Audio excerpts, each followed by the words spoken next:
Hey guys, what's up? How ya doing? I'm here to talk to you guys about the new episode of Fate Strange Fake, which is on episode 9.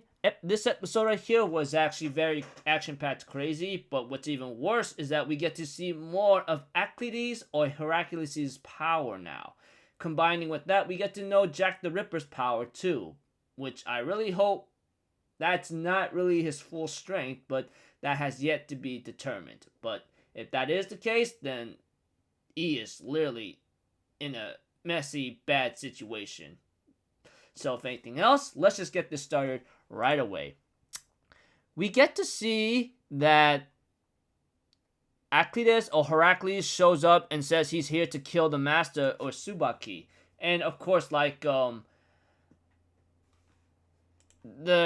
police's goal is to protect the girl that is in the hospital right now, and she is pretty much like, what's the word, like in a coma, I guess, and unable to yeah, I guess you can say that she's in a very certain coma, while Jester Carture or something like that is trying to protect the girl after Heracles tries to shoot an arrow towards the location where the girl's at.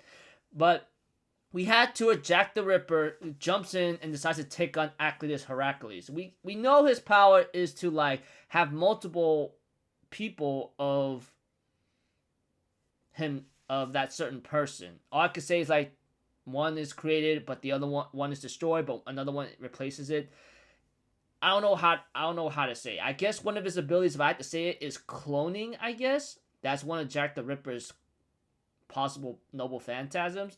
But his other power involves being a demonic being. Whatever his power is, it involves transforming into a person, cloning, and to maybe have some kind of great power that could give him the advantage. Of course, we have to it that the King of Heroes, which Gilgamesh shows up and ends up entering the fray. But we have to it that the Saber, who is the servant of Ayaka Sajo, ends up joining in, and that he was thinking about taking care of Heracles or Aclides, but we have to it. Jack the Ripper's like, nope, I want you to take care of the golden hero up there.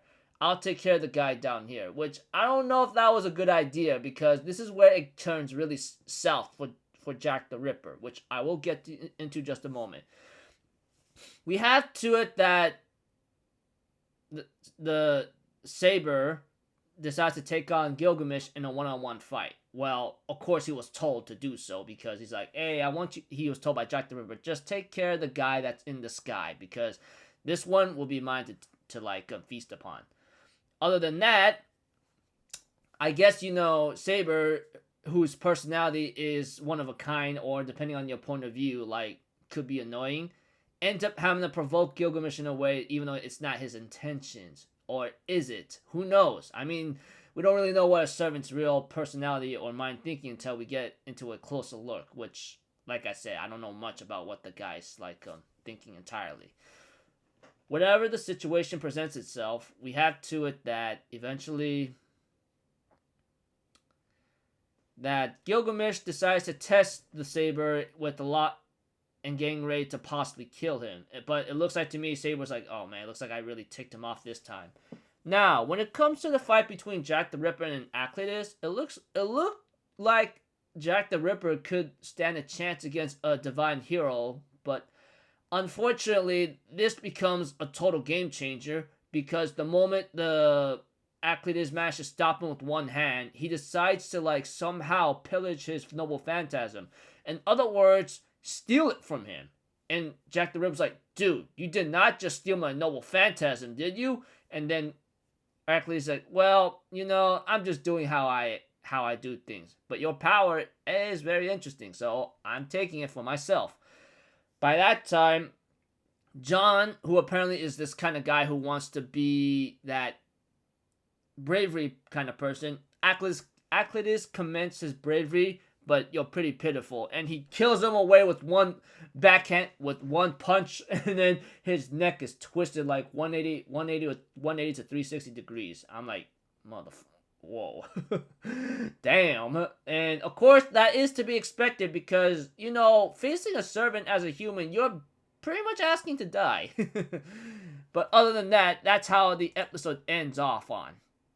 But there is a scene with Assassin and Sigma talking with each other for a bit. Whatever they were talking about being saved or saving someone or wanting to be saved, they seem to have some kind of common ground of what they know about each other. Well, not too much. I don't know, like Sigma's goal wanting to save the girl, especially Assassin. He's like, hey man, I don't know, you saving this girl is going to benefit you in any way. I mean, you want to destroy this Holy Grail war, right? So why save the girl that might not give you any merit or any advantage at all? Whatever Assassin's reasons are, it might be due to her own backstory. Well, I don't know entirely. I'm just trying to put it in simple words. It's not too complicated. Other than that, we're about to get into another situation that Aclidus is really showing off what he's really capable of, although we have yet to possibly see more of his power in action. Other than that, I'm just pretty shocked to see this guy stealing a Noble Phantasm.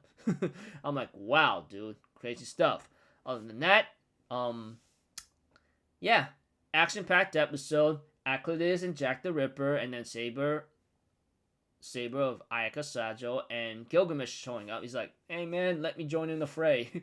And force two servants against, like, one-on-one for 4 servants. Jack the Ripper versus Aclidus, which I guess ended very badly for him, and Saber versus Gilgamesh. So yeah, well, as for Assassin, we don't know what her strategy is, and Jester.